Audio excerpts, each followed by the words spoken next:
बोले छठी मैया की जय। गोर लागै छी हम प्रणाम करै छी हे माँ, गोर लागै छी हम प्रणाम करै छी।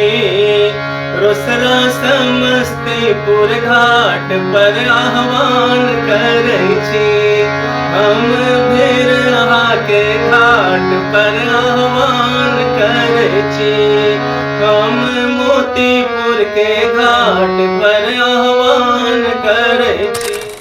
बहुत प्रेरणा और श्रद्धा से भरा हुआ है। और आज हमारे पॉडकास्ट में हमने आमंत्रित किया है एक ऐसे भजन गायक जो जिनके गीतों में सुर नहीं, भगवान जैसे लगता है कि भगवान तक हम लोग पहुंच रहे हैं। और ऐसे हमारे साथ हैं वो भजन गायक जिनका नाम है जगदीश महतो जी। तो जगदीश महतो जी, आपका हमारे पॉडकास्ट में बहुत बहुत स्वागत है। आप सभी को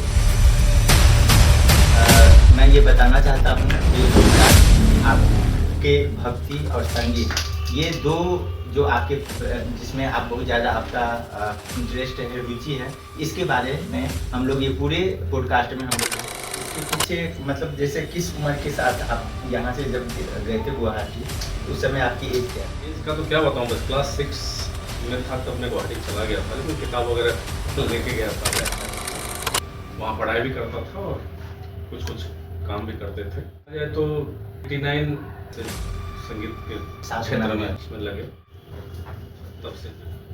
तो मतलब इसमें संगीत के साथ जो आपका लगाव हुआ, तो आपसे पहले आपके परिवार में कोई थे जो संगीत से जुड़े हुए थे? उनको नहीं, ऐसा नहीं था। हम जहाँ रहते थे वहीं पर मान लीजिए देखते थे, कलाकार वगैरह आते थे, भजन वगैरह का प्रोग्राम वगैरह देखते रहते थे वहाँ, तो उन्हीं को देख के ऐसा लगा कि हम भी गा सकते हैं। तो अपना पहले बाथरूम वगैरह में गाते थे, फिर अकेले कहीं जा रहे हैं तब गाते थे, तो इस तरह से आ गया संगीत। फिर चेष्टा करने लगे कि भाई कैसे इससे जुड़े, किस मंडली से जुड़े, किनके साथ जुड़े कि इसको आगे लेके जाएं। तो फिर अवसर भी मिला। तो इसमें हम ये आपसे जानना चाहेंगे कि हर एक भी कोई भी कलाकार जब आगे बढ़ते हैं तो उनके जीवन में बहुत सारी मुश्किलों का सामना करना पड़ता है। हाँ जी। और उसके बाद वो सफलता तक पहुंच पाते हैं। तो वो मुश्किल के बारे में आप बताएंगे और वो टर्निंग पॉइंट बताएंगे जहाँ से जो है आप एकदम ऐसे लगा कि हाँ अब मुझे भजन गायक ही बनना है या इसी फील्ड में हमको काम करना है। कुछ दिन के लिए हम भरतपुर गए थे राजस्थान, तो वहाँ उस वक्त महाभारत सीरियल और रामायण वगैरह का चलन था, 89-88। वहीं वो रविंद्र जैन जी आए हुए थे, तो वो नए नए वॉइस को टेस्ट कर रहे थे, तो मुझे भी मौका मिला। तो हमको भी कोई लेके गए, बोले आपकी आवाज़ बहुत अच्छी है, चलो वहाँ। और मुझे मौका मिला, लेकिन आगे जाने का मौका मुझे नहीं मिला। वो हमारी गलती के कारण या कुछ अभाव के कारण समझिए हम आगे नहीं जा पाए। तो फिर वापस गुवाहाटी आना पड़ा। यहाँ एक मानस मंडल के नाम से एक मंडली जिसमें भजन वगैरह का कार्यक्रम होता था, उसमें मैंने देखा कि भाई भजन लोग गा रहे हैं, तो मुझे लगा कि मैं भी गा सकता हूँ। वहाँ उनसे संपर्क में आया तो उन्होंने मौका दिया और भजन पहली बार मन में जो था भजन, मैंने अनूप जलोटा जी का एक भजन गाया। फिर उस वक्त से मैं उस मंडली का मेंबर बन गया। उसके जो मेन थे मुख्य कर्ता धर्ता वो काशी प्रसाद जी कुंतल, जो अब नहीं रहे, उनकी बड़ी कृपा है। ये हुआ आपका जो है संगीत साधना शुरू करने का कहानी। हाँ जी। लेकिन किस टाइम के बाद जो है, मतलब किस साल के बाद जो है आप अपने से अपना एक टीम बनाए और वहाँ से आपने? इसमें तक तो हम मंडली वगैरह से जुड़े रहे। कई मंडलियाँ हैं वहाँ, महावीर भक्त मंडल है, रानी सरिता मंडल है, श्याम सत्संग मंडल वगैरह है, उनसे जुड़े रहे। मैं अपना पूरी टीम जो है तैयार कर ली है। मुझे लगा कि अब अपना कार्यक्रम हम खुद कर सकते हैं। प्रोग्राम वगैरह भी मिलने लग गए मुझे। मारवाड़ी समाज से राजस्थानी वहाँ जो कल्चर में जुड़ गया एक्चुअली, तो उनके ही विधा को मैंने और रखा। उनके जितने भी कार्यक्रम गाने भी लग गया और लिखने भी लग गया। इस तरह से मैं 2000 ईस्वी में अपना ग्रुप बनाया। एक मेरे साथी थे सकल देव जी साहब, हम दोनों साथ में ही थे। लॉकडाउन के बाद फिर तो जानते ही आपकी घरों में काफ़ी व्यस्त हो गए अपने। तो अभी क्या है कि जैसा आप बता रहे हैं कि आप मारवाड़ी समाज से जुड़े हुए गाने हैं जो उनका जो है प्रोग्राम है उसमें आप ज़्यादा व्यस्त रहते हैं। बताना चाहेंगे कि आप अभी तक इंडिया के कितने शहरों में आपने प्रोग्राम किया? मोटा मोटी देखा जाए प्राय शहर में मैंने कर लिया प्रोग्राम। बड़े शहर जितने भी हैं, छोटे में तो पता नहीं कितने गए, जो जितने भी बड़े शहर हैं ग्रामीण। अच्छा, एक बात बताइए, कभी विदेश का जो है आमंत्रण मिला कि वहाँ पे जाके प्रोग्राम करने का? नहीं, ऐसा मुझे मिला नहीं और कोशिश करूँगा कभी ऐसा अवसर मिलेगा तो जाऊँगा। फिलहाल तो मैं क्या है कि परिवार को छोड़ के नहीं जा सकते, उधर जाने के लिए थोड़ा और भी आगे बढ़ना होगा और मेहनत करनी होगी, यही सोच के जो है उधर मौका मिलेगा तो जाएंगे जरूर। देखिए ये सारी बातें हैं, तो आपने आपकी जो कहानी हमें पता चल रहा है कि बहुत ज़्यादा संघर्षपूर्ण रहा। आप बहुत लो लेवल से अपने आप को आगे बढ़ाए। बहुत। तो परिवार में कौन कौन है आपके? परिवार में तो हरा भरा परिवार है, 3 बेटियां हैं, 1 बेटा है। पहले तो छोटे भाई गोपाल के बारे में बता दूं, वो संगीत से ही जुड़ के अभी कुछ दिन पहले ही जॉब हो गई और अच्छा यूट्यूबर भी है। 5 लाख से ज़्यादा का सब्सक्राइबर भी है। बहुत अच्छा गाते भी, सिखाते भी।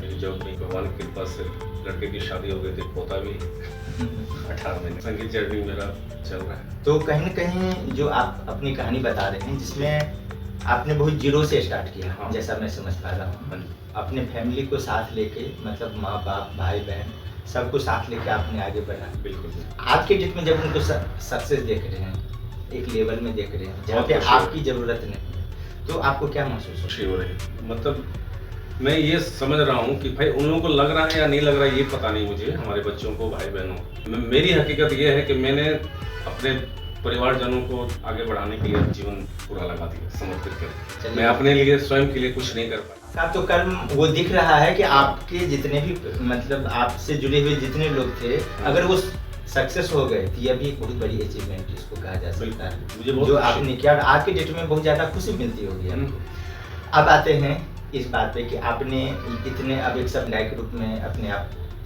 बहुत ज़्यादा जो है आपका नाम है, तो फिर कहीं परिवार, समाज, रिश्ते और प्रोफेशन, इसको आप कैसे मैनेज कर पाते? क्या है कि ट्रैक टूर में रहता हूँ, ठीक है। टूर में जाते वक्त अगर समय मिल गया तो उतर गए, घर की तरफ आते हुए अगर समय मिल गया तो ऐसे उतर गए। देखिए जीवन में सामंजस्य तो बिठाना पड़ता है। सामंजस्य बिठाना अपने आप तो बैठता नहीं, नहीं, वो तो बिठाना पड़ेगा। जैसे आप प्रोग्राम करने के लिए, थोड़ा और मैं गहराई में जा रहा हूँ, जैसे प्रोग्राम के लिए जाते हैं आप, तो आप बता रहे थे दूसरे शहरों में होता है, तो क्या फ्लैट होता है या किस तरीके से, इस तरीके का?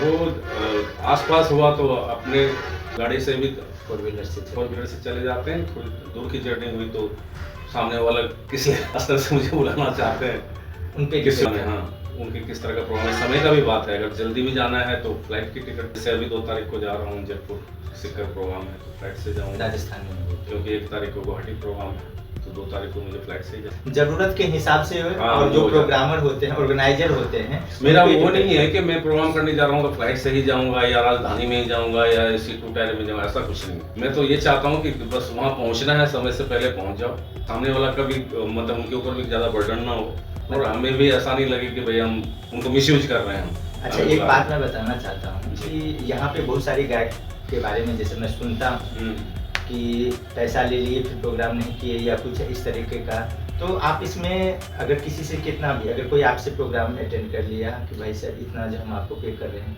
लेकिन उस टाइम में हो सकता है, मैं एक एग्जांपल को तो बता रहा हूँ, अगर वो कम पे करता है आपको, हल्का सा आपसे रिक्वेस्ट करता है, तो आप किस तरीके से वो करते हैं? सेटिस्फेक्शन या मनी, आपका क्या रहता है? उस वक्त तो मैं यही सोचता हूँ कि सामने वाले को जरूर कुछ ना कुछ अभाव हुआ होगा या कुछ कमी रह गई होगी, तो मैं उनसे अलग से पूछता हूँ आपको कुछ जरूरत है तो हम लोग मैनेज कर दें। सामने वाले को इतनी खुशी होती है कि भाई हम तो कुछ और ही सोचे थे और निकले, नहीं बोले कि हमें कोई ऐसा नहीं है कि बस किसी कारण से हम थोड़ा कम दे पा रहे हैं, तो हम कभी आज तक मैंने किसी से कोई विवाद नहीं किया। तो जहाँ तक मैं समझ पा रहा हूँ कि ये भक्ति का रंग जब संगीत के साथ होगा, बिल्कुल श्रद्धा की भावना होगी, सेवा की भावना होगी, तभी ये कुछ कर पा सकते हैं। हम तो कई बार ऐसा भी हुआ कि हम और मेरे मित्र जो है, किसी लड़की की शादी थी तो वहाँ कोई कार्यक्रम करना था, तो वो लड़की ही बोल दी कि हम तो अंकल लोग को बुला नहीं पाएंगे, हम लोग के पास इतना जुगाड़ नहीं है। हम लोगों ने अपनी गाड़ी और अपनी टीम करके उनका प्रोग्राम करके वापस गुवाहाटी आ गए। तो एक बात बताइए, जब आपने बताया कि ऐसे जब मान ली कोई लड़की है, आप उसका प्रोग्राम करके, जब प्रोग्राम करके आप आते होंगे स्पून करके, तो क्या मिला, मतलब एक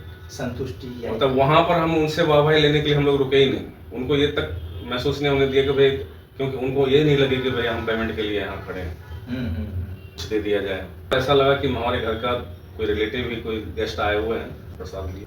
तो ये कहीं न कहीं भक्ति जब आ जाएगी किसी में, अध्यात्म का जब जो है संसर्ग हो जाएगा, जब मिक्सअप हो जाएगा, तभी ऐसा सोच। हाँ बिल्कुल, वो आना पड़ेगा, करते करते हो जाता है, क्योंकि भाई हम इतना घूमे हैं ना, सब जगह देखते रहते हैं ना, कहीं तो मान लीजिए अलग अलग तरह के लोग होते हैं और सब के मन में वो नहीं रहता ना संपन्नता के, भाई कहीं अभावग्रस्त लोग भी रहते हैं जिनके पास जुगाड़ नहीं है, वो पता चल जाता है देखने से। बिहार में आपका प्रोग्राम बिहार में क्योंकि मैं तो बिहार से हूँ, तो मैं बिहार के लेवल से ही मैं जानना चाहूँगा। हम भी तो, मेरा जन्म स्थान समस्तीपुर रोसड़ा प्रखंड पंचायत मोतीपुर, जब भी पूरे बिहार में नंबर 1 पे है। Yes yes yes. स्थान ये है, कर्म स्थान मेरा कामाख्या नगरी हो गया, गुवाहाटी। तो बिहार में जैसे प्रोग्राम के आप देखिए, चूंकि मैं मारवाड़ी समाज से जुड़ा हुआ हूँ और हिंदी भजन, भोजपुरी भजन, मैथिली भजन भी गाता तो हूँ ही, लेकिन कि ज़्यादातर उनके ही प्रोग्रामों में रहता हूँ, तो मुझे अवसर कम मिलता है। और इन दिनों में थोड़ा आने जाने लग गया कि मैं परिवार से थोड़ा जुड़ने लगे।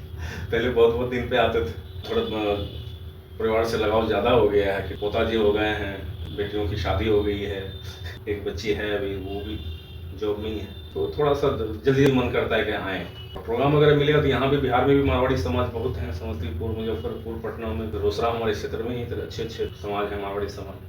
जादूदिया फैमिली से हम जुड़े हुए हैं, अक्सर इनके प्रोग्राम में आते रहते हैं। एक बात मैं बताना चाहूँगा, यहाँ पे तो जो मोस्टली लोग गाते हैं मैथिली, भोजपुरी और हिंदी, गजल, बहुत हमारे युवा हैं जो गजल के बहुत शौकीन होते हैं। तो फिर अगर ऐसा प्रोग्राम बिहार से आपके पास आता है, क्योंकि ये चैनल, ये जो हमारा पॉडकास्ट है पूरा हमारे चैनल पे जाएगा, पूरे युवा के पास जाएगा।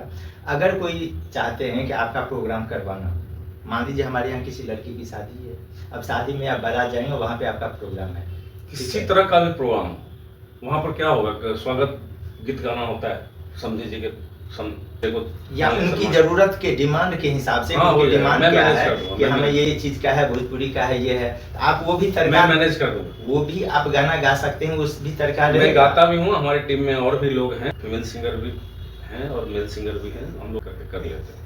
तो ये नहीं जो आपके लिए फिर टीम की जरूरत पड़ेगी, आप पूरा टीम के साथ आएंगे, हम सब मैनेज कर। तो जहाँ तक मैं समझ पा रहा हूँ कि जो भी हमारे दर्शक हैं वो अपनी जरूरत के हिसाब से बताएं कि हमें किस चीज का प्रोग्राम करना है और इसमें हमें क्या क्या चाहिए, उसके हिसाब से एक प्रोग्रामिंग बना लेंगे, अपना रिक्वायरमेंट बताएंगे और मैं सारा मैनेज कर दूंगा। और हमारे चैनल के माध्यम से अगर आपके पास कोई भी प्रोग्राम के लिए ऑफर आता है, डिमांड्स आती है, तो फिर उनके लिए क्या खास करना चाहिए, तो कुछ तो फिर आपको ज्यादा बिल्कुल तरह से प्रोग्राम कराना चाहेंगे, जिस बजट में कराना चाहेंगे वो हो जाएगा। तो हमारी तरफ से कोई दबाव नहीं, कोई प्रेशर नहीं रहेगा। तो आप अपना नंबर जो है, जो भी जिस पे आपको संपर्क किया जा सकता है, वो आप बता भी दीजिए, और पट्टी में भी मतलब जो है इसको डाल दिया जाएगा, जिससे लोग कभी भी संपर्क करेंगे, क्योंकि ये ऑन एयर होने के बाद सभी लोग के पास जाएगी। मेरे पास 2 नंबर रहते हैं प्रायः, और दोनों मेरे पास ही रहते हैं नंबर। फर्स्ट नंबर है आपके 94350, फिर से 943518122, और सेकंड नंबर है आपका 913। जगदीश महतो मेरा नाम है ही। किसी तरह का भी प्रोग्राम हो, आप आराम से हिंदी, नेपाली, जावी, माता का जागरण हो, रानी सती दादी का मंगल हो, खाटू श्याम जी का प्रोग्राम हो, बालाजी सालासर वाले का नाम से बुलाई, किसी भी ओकेजन में। नानी बाई का मायरा भी करता हूँ मारवाड़ी समाज में। लेकिन ये सबसे खास बात मैं बताना चाहता हूँ कि जो हमारे जैसे युवा हैं या बिहार में मोस्टली गजल के बहुत बड़े शौकीन होते हैं और 90s के कुमार सानू, तो जैसा मैं समझ पा रहा हूँ कि सारा फ्लेवर जो है मिलेगा, सिर्फ आप ज़रूरत बताइए कि हमें क्या क्या चाहिए। नंबर भी आप लोग को मिल चुका है, कभी भी आप नंबर कॉल कर सकते हैं। अगर ये प्रोग्राम में रहेंगे तो बाद में टीम से कॉल आ जाएगी। व्हाट्सएप पे सिंपली कॉल करने की कोई ज़रूरत नहीं है, व्हाट्सएप पे आप अपना रिक्वायरमेंट्स कहाँ से हैं आप मैसेज कीजिए, इनकी टीम के द्वारा आपको ज़रूर इसकी सूचना दी जाएगी। और आगे प्रोग्राम के लिए बजट का कोई इशू नहीं है, क्योंकि ये हमारे ग्रामीण भी हैं और इनसे हमारा रिलेशन बचपन से ही है। जब कन्हैया जी सुदर्शन कुमार जी हो गए हैं, जब मैं 5 साल का था, मेरा नाम कन्हैया जी, घर में सभी लोग कन्हैया जी के नाम से जानते हैं, तो ये कन्हैया जी के ही नाम से हमें आज भी पुकार रहे थे। फिर इनको हम याद दिलाए कि अब आपका कन्हैया जी सुदर्शन कुमार राय बन चुका है, तो इन्होंने जब बोला ठीक है, बहुत खुशी की बात है। तो हम ये कहना चाहते हैं कि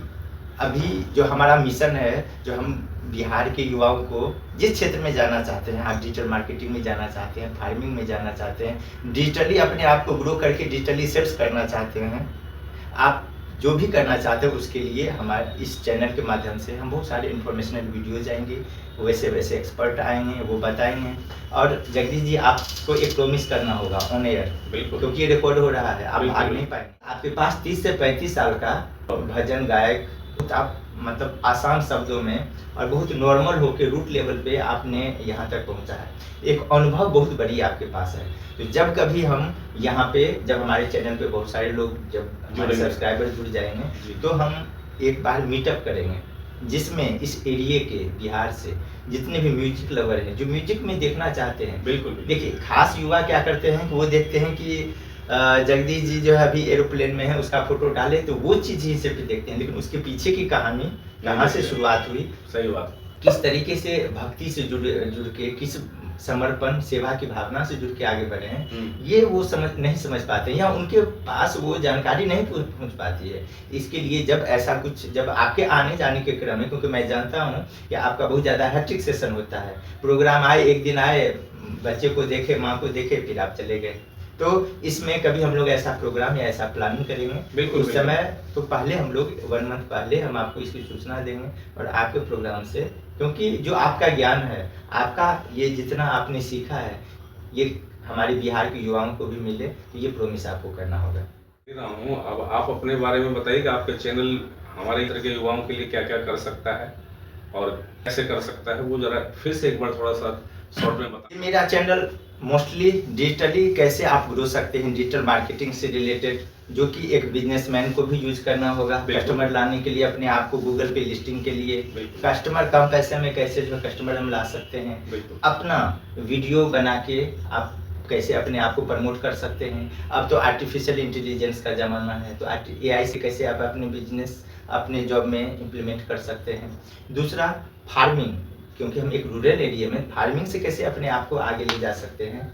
आप किसी बिजनेस में मोटिवेशनल हो, ठीक है, हर एक एरिया में हम लोग जो है, हमारी टीम पूरी काम कर रही है, और जैसे आपके जैसे लोग जुड़ रहे हैं, हमारे ये जहाँ मैं शूट कर रहा हूँ, ये है हमारे मित्र राजू शर्मा जी का ये ऑफिस है, जो कि मोस्टली डिजिटल सेल्स पे, आपने देखा होगा कि आपके घर गए, सर ये सामान है, ये मोबाइल है, आप लीजिए, ऐसा ऐसा प्रोडक्ट है, इसका ये दाम है, ये दाम है, लेकिन अब वो जमाना जा चुका है। अब आप देखते हैं कि अमेजन और फ्लिपकार्ट आपको एक चप्पल पहुंच जाती है, अगर आप चाहते हैं कि 8 नंबर का है, मेरा 9 नंबर लेना है, तो वो दोबारा रिटर्न होके आ जाता है। तो हम लोग तो इस सोशल मीडिया को, इस डिजिटल इंडिया को हम लोग क्यों नहीं आगे लेके जाएं।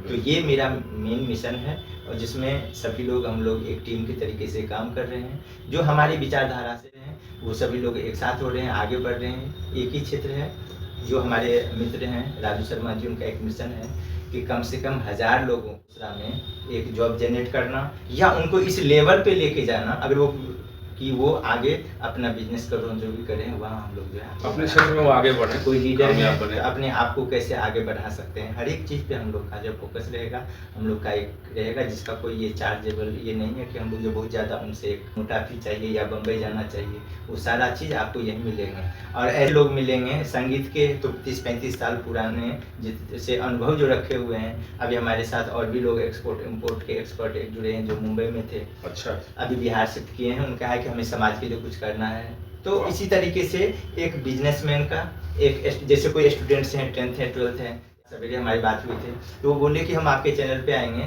उनको कैसे सफलता मिलेगी उसके बारे में हम कुछ बनाएंगे। तो ये कह सकते हैं कि एक हमारा विजन है, एक हमारा मिशन है, उस मिशन में हम लोग जुड़े हैं। पिछले 1 साल से हम लोग यह पूरा सेटअप पे काम कर रहे हैं। 3 महीने पहले आपके बारे में बात हुई थी, हमने बोला था कि सबसे पहले पॉडकास्ट में हम लोग, एक गायक हैं, मेरे ग्रामीण हैं, जगदीश महतो जी हैं, बहुत जिनों से हम जानते हैं, ठीक है, उनको हम वो करेंगे। आज के डेट में ये पॉडकास्ट शूट हो रहा है, तो कहीं कहीं जो आप सोचते हैं वही आपके पास आता है, बिल्कुल वही चीज़ आकर्षित। अट्रैक्शन वगैरह आप सुने होंगे, आप सर्च भी मार सकते हैं, मैनिफेस्टेशन, कि कोई भी चीज़ को कैसे आप आकर्षित करते हैं। ग्रेटिट्यूड एक भावना होती है कि भगवान ने बहुत सारा चीज़ दिया, असीमित चीज़ दिया है, तो आप अगर आप दुखी हैं उसमें भी भगवान बोलते हैं तथास्तु, आप खुश हैं उसमें भी बोलते हैं तथास्तु। तो क्या है कि आप क्या सोच रहे हैं उसके अनुसार वो बहुत ज़्यादा मैटर कर रहा है। तो हम लोग अब इससे पहले डॉक्टर वेगबिंद्रा सर के साथ पार्ट टाइम असिस्टेंट हमने काम किया, वहीं से राजू सर मेरा जो है एक आए, और हम लोग फिर इस मिशन को आगे ले जा रहे हैं। तो अब आगे हम ये आपसे जानना चाहेंगे कि अभी के समय में जो युवा हैं बहुत ज़्यादा डिप्रेशन में रहते हैं, कंपटीशन की भावना में रहते हैं, बहुत लोग इतना ज़्यादा एक्सीडेंट कर रहे हैं या कुछ भी हो रहा है, तो वो भक्ति, अध्यात्म और म्यूजिक, संगीत, इन दोनों से कैसे अपने आप को जो है वो बैलेंस कर सकते। बड़ी बात है, जिस भी क्षेत्र में हो रहे हैं उसमें अच्छे यश हो गए, लेकिन उनकी नीयत अच्छी नहीं है, वो तो बंटा धार कर देंगे। बहुत अच्छे डॉक्टर हो गए, उनकी नीयत अच्छी नहीं है, तो पार्ट्स निकालने लग जाएंगे, भक्ति नहीं आई। देखिए, सब विधा में भक्ति सर्वोपरि होनी चाहिए।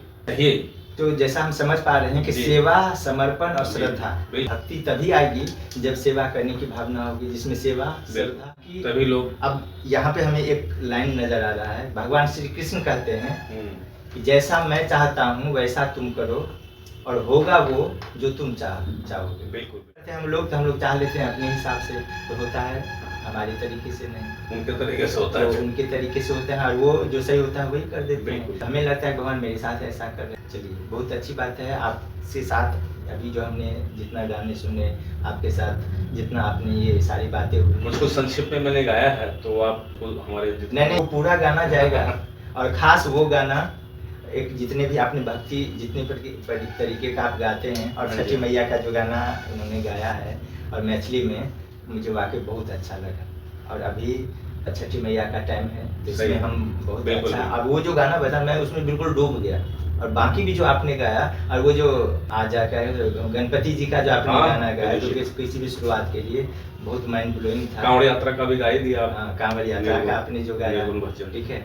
और खास बात मैं बताना चाहूँगा कि जो मैंने आपको अपना पसंद बताया हाँ, वो था, भी। बहुत दिनों में मैंने कोशिश किया। ठीक है, नहीं बहुत ही अच्छा आपने वो गाना गाया है। और क्या बताऊँ, हमारे जितने भी हैं वो भी रिलेट कर पाएंगे कि क्या वो गाना आपकी भी पसंद है। अगर पसंद है तो आप जरूर लिखो ये किस पिक्चर का है, तो आस्की अगर टाइप करोगे तो हम समझ जाएंगे कि ये आपने पार्ट गाना बहुत अच्छा लगा। अब हम एक लास्ट मोमेंट में आ रहे हैं, पूरा जी। समराइज कर दे रहे हैं, जी, ठीक है। जी। तो एक आपसे फिर से हम मतलब जानना चाहेंगे, क्योंकि संगीत बहुत साधना की चीज होती है। बिल्कुल, बिल्कुल। आप ये नहीं कि आप संगीत में रियाज कर रहे हैं, अच्छा मैसेज आ गया तो एक मैसेज देख लिए, ऐसा आप नहीं करते हो। बिल्कुल। साइलेंट या स्विच ऑफ करके आप रख देते हैं या बिल्कुल। साइलेंट करके रख बिल्कुल, देते हो। बिल्कुल। तो क्या ऐसा करते हैं उस समय मान क्योंकि हम मोबाइल से ही रियाज करते हैं तो मोबाइल देखने का सवाल ही नहीं होता। मैंने इसी कारण से अगर महीने में अगर मैं 25 दिन रियाज कर रहा हूँ, उसमें से 20 दिन में मोबाइल से ही रियाज करता हूँ, ताकि मोबाइल में ना कोई फोन आ सके मेरा उस वक्त, ना कोई डिस्टर्ब हो मुझे। अच्छा, एक बात मैं बताना चाहूँगा कि अभी बहुत सारे गायक को हम देखते हैं कि वो रियाज करते रहते हैं। अच्छा गायक बनने के लिए रियाज 1 महीना 2 महीना या लाइफ लॉन्ग रियाज का क्या महत्व है, ये मैं आपसे एक बार जानना चाहूँगा। ये तो जिस तरह से अपने दिनचर्या होता है कर्म, उस तरह का रियाज होना पड़ेगा अच्छे गायक बनने के लिए। आप अगर 2 दिन छोड़ दिए तो 2 दिन आप और बैक हो जाएंगे, ऐसा मैंने गुरुजनों से सुना है। रियाज मतलब बहुत जरूरी है। हाँ, दिनचर्या के जैसे उसको अपनाना पड़ता है। जैसे आप सवेरे उठे, बिल्कुल। गर्म पानी पिए, बिल्कुल, ब्रश किए, तो बिल्कुल, वैसे ही बिल्कुल। ब्रश करने के बाद आपको रियाज करना हाँ, जरूरी है। उसके बाद करना है, मतलब 24 घंटे के अंदर आपको कुछ समय ऐसा निकालना है जो वो एकदम अनिवार्य कर देना है कि अपने संगीत को देना। साधना हाँ जी, वो बिल्कुल। वो लगातार होना चाहिए। बिल्कुल आपसे जुड़ा ऐसा हुआ। तो नहीं जो 15 दिन छोड़ दिए फिर ना, चालू कर दीजिए। खुद को ही अच्छा नहीं लगेगा, फिर ऑडियंस को तो कहाँ से अच्छा लगेगा। आप स्वयं समझ जाएंगे कि मेरे अंदर कुछ कमी रह गई, कुछ छूट गया। तो इसमें रियाज की बहुत ज़्यादा जरूरत बिल्कुल है, सर। वो भी लगातार होना चाहिए। इसमें अब युवाओं के लिए जो अपने आप को देखना चाहते हैं कि इसको एज ए करियर लेना, जिससे क्या होता है कि जैसे मैं अपनी बात बता दूं, जब मैं 7th में पढ़ रहा था, मेरे पापा को भी एक भाई थे हमारे, उन्होंने बताया कि इसको अब संगीतालय में एडमिशन करवा दीजिए, वो अच्छा कर। पापा ने बोला कि नहीं, तुम अभी अच्छा से पढ़ो और फिर के बाद तुम इस पर जो है ध्यान दोगे। लेकिन 10th के बाद कब क्या हुआ आपको पता नहीं। तो कोई भी एज ए पेरेंट्स की तरफ से हम पूछ रहे हैं कि कोई भी पेरेंट्स ये कैसे डिसाइड करे कि इस लड़का को संगीत की शिक्षा देखिए, देनी संगीत चाहिए? ऐसी विद्या है जो आप किसी भी उम्र में शुरू कर सकते हैं। इसका उम्र का कोई सीमा नहीं। किसी भी उम्र में आप शुरू कर सकते हैं, और ये संगीत में आप और किसी क्षेत्र में हैं तो उसके बाद भी कर सकते हैं। इसके लिए बहुत ज़्यादा पूरा समय देना है और करना, ऐसा कुछ नहीं। आप बस आपको रुचि होना पड़ेगा, उसमें बहुत रुचि होनी पड़ेगी। किसी को क्या है कि सुनने का शौक होता है, वो किसी को गाने का किसी को करियर बनाना होता है। तो तीनों अलग अलग चीज़ होगी। करियर बनाना वो अलग चीज़ होगी, सुनना अलग चीज़ हो गया, शौक से गाना वो। तो इसमें सबसे पहले साधना करना पड़ेगा। जैसे बिल्कुल। पुराने समय में, जैसा मैं समझ पा रहा हूँ, आप इसको वेरीफाई करेंगे कि कहाँ तक मैं सही कर पा रहा हूँ, जैसे ऋषि मुनि तपस्या करते थे, उसी तरीके से एक तपस्या करना होगा, समाज में एक सही मैसेज। फिर आपकी बात आ गई कि भक्ति के साथ इसको अटैच करना होगा। बिल्कुल बिल्कुल। और लगातार आप जब इसमें जुड़े रहेंगे तो एक नेक्स्ट लेवल पर आप जरूर जा सकते हैं। बिल्कुल। अब क्या है कि अब हम लास्ट राउंड में आ चुके हैं। यहाँ पे एक रैपिड फायर राउंड होगा जिसमें हम कुछ आपसे सवाल पूछेंगे, बिल्कुल। और उसमें क्या होगा उसको आपको जवाब देना होगा। बहुत कम। पसंदीदा भजन कौन सा है जो आप रोज गाते हैं? मेरा पसंदीदा भजन कोई ऐसा होता है ना जिसे रोज गाते हैं? ऐसे तो बहुत सारे हैं, लेकिन कोई एक है। जैसे मेरा एक पर्सनली था, मैं बाथरूम सिंगर एज ए बहुत बार मैं गाता हूँ, या चलते या किसी हैप्पी मोमेंट में रहता हूँ, किसी खास को जब याद करना होता है तो गाना गाता हूँ। तो फिर आपको वो हुआ एक अंदर से एक बहुत कम टाइम में एक एनर्जी लानी होती है, तो वो गाना गाता हूँ। जिससे मेरे जो मैं 12th में था वो मेरी सारी एनर्जी आ जाती है, तो मैं ज़्यादा से प्रोडक्टिव होकर काम कर पाता हूँ। तो वो आपका वो भजन मैं जानना चाहता हूँ जो आप रोज गाते हैं। दुख के सब कि अगर आप भगवान के सामने सिर्फ एक प्रार्थना मांग सकते हैं तो आप क्या मांगेंगे?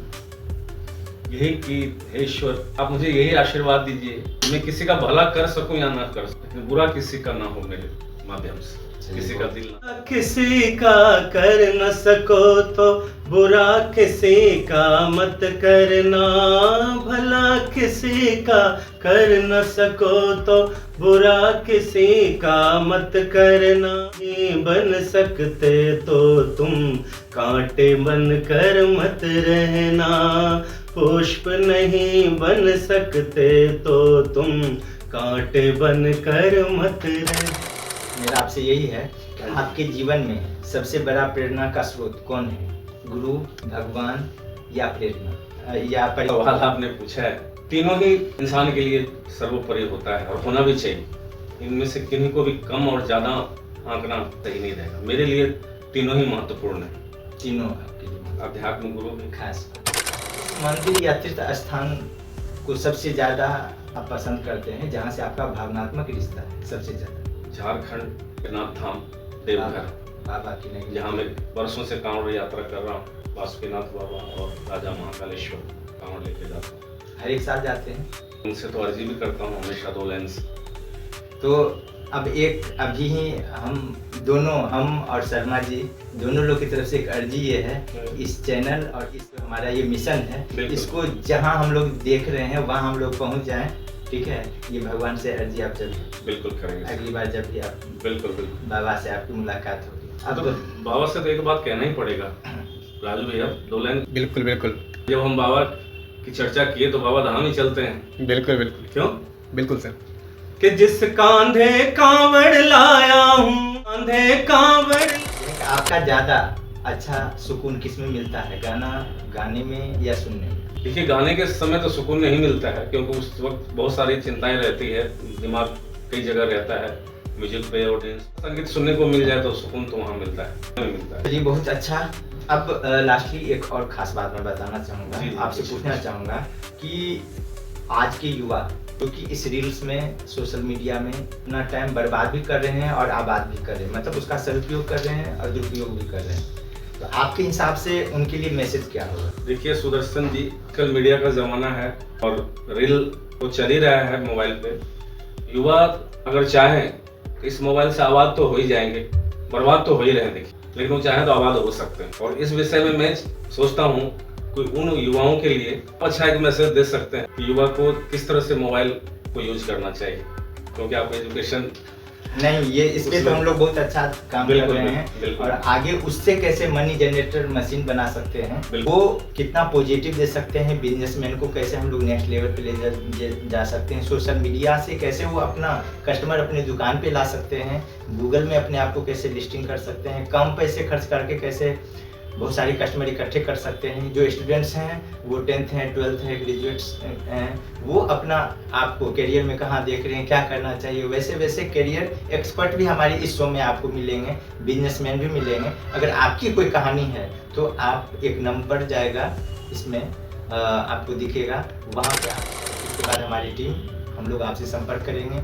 आपकी कहानी को जानेंगे और आपको पूरा सपोर्ट किया जाएगा और आपके मिशन को हम लोग एक नेक्स्ट लेवल पे ले जा सकते हैं।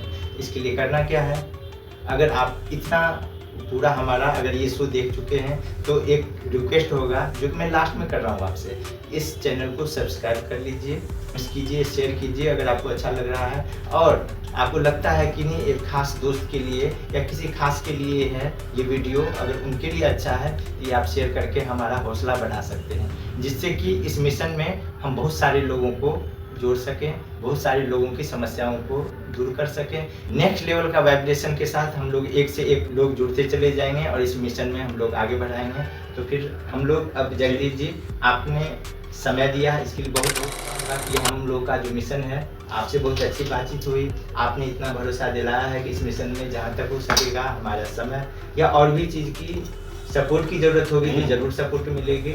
चलिए ठीक है। और ख़ास बात मैं अपने व्यूअर के लिए बता चुका हूँ कि अब आपको जहाँ भी आप प्रोग्राम करना है आप वो तो करते ही रहना है, लेकिन अपनी जन्मस्थली बिहार में भी एक नई जर्नी स्टार्ट करनी है, शुरू करनी है। यहाँ के जो युवा आना चाहते हैं उनको सपोर्ट करना है और यहाँ भी प्रोग्राम करना है। और हम लोग आपके प्रोग्राम के लिए हमारी शुभकामना है। हमारे राजू जी शर्मा, उनको भी धन्यवाद, आपने इतना समय दिया। अगर आप लोग इस वीडियो को बहुत अच्छा अगर आपको लग रहा है, इसमें राजू जी का बहुत ज़्यादा जो है योगदान रहेगा, तो आप लोग अगर एडिटिंग बहुत अच्छी लगे तो आप लोग राजू जरूर टाइप कीजिएगा, राजू शर्मा, जिससे कि हमें पता चले कि राजू जी की मतलब उनका भी हौसला बढ़ेगा, क्योंकि ये इन्होंने पूरा टाइम इस मिशन में, इस विजन में हम लोग के साथ दिया है। तो सभी आप तमाम अतिथि, अपने तमाम व्यूअर के लिए मैं आपको धन्यवाद देना चाहता हूँ।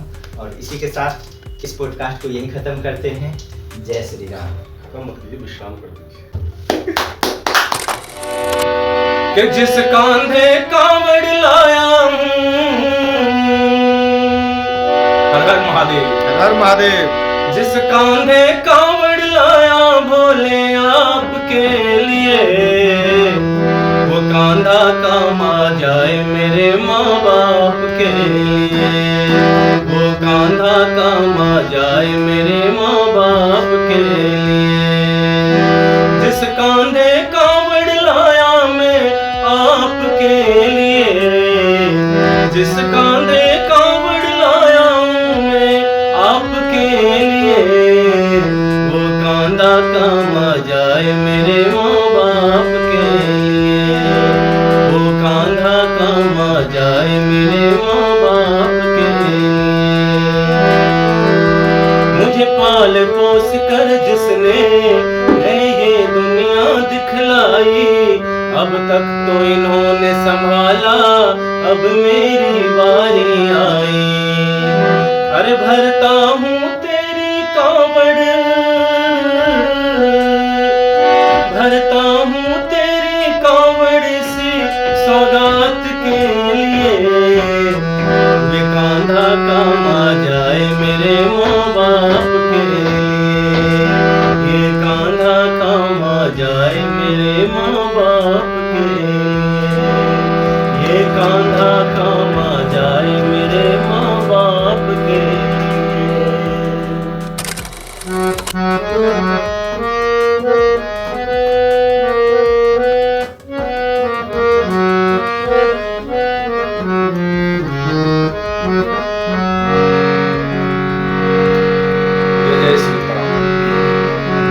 कोई कहता मंगल शनिवार तुम्हारा है, कोई कहता मंगल शनिवार तुम्हारा है, मैं तो कहूँ बालाजी हर इतवार तुम्हारा है, मैं तो कहूँ बजरंगी हर इतवार तुम्हारा है।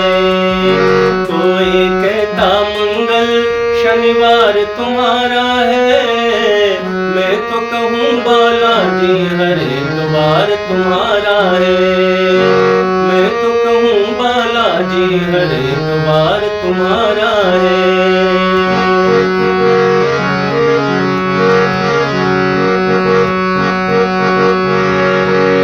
जान पर जो खेल गए राम के लिए, जान पर जो खेल गए राम के लिए, तालियां बजाओ हनुमान के लिए, सब मिले तालियां बजाओ हनुमान के लिए।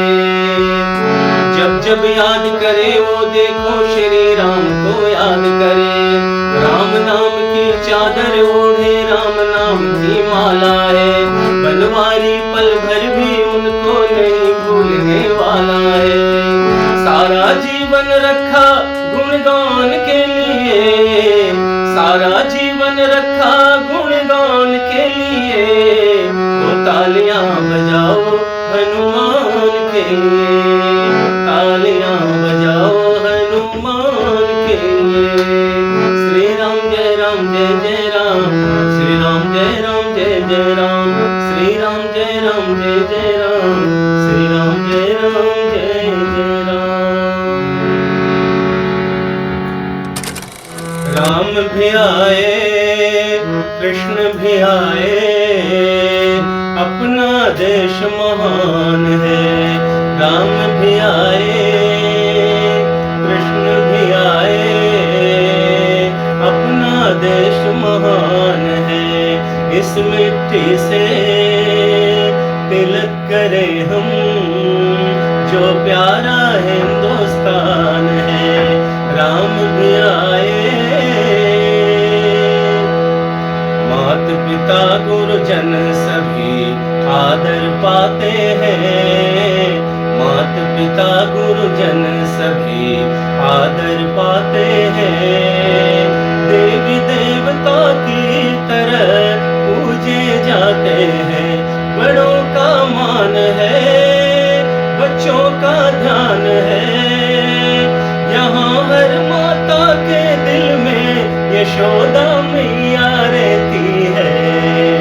राम भी आए कृष्ण भी आए, अपना देश महान है। राम भी आए श्याम भी आए, ये भारत देश महान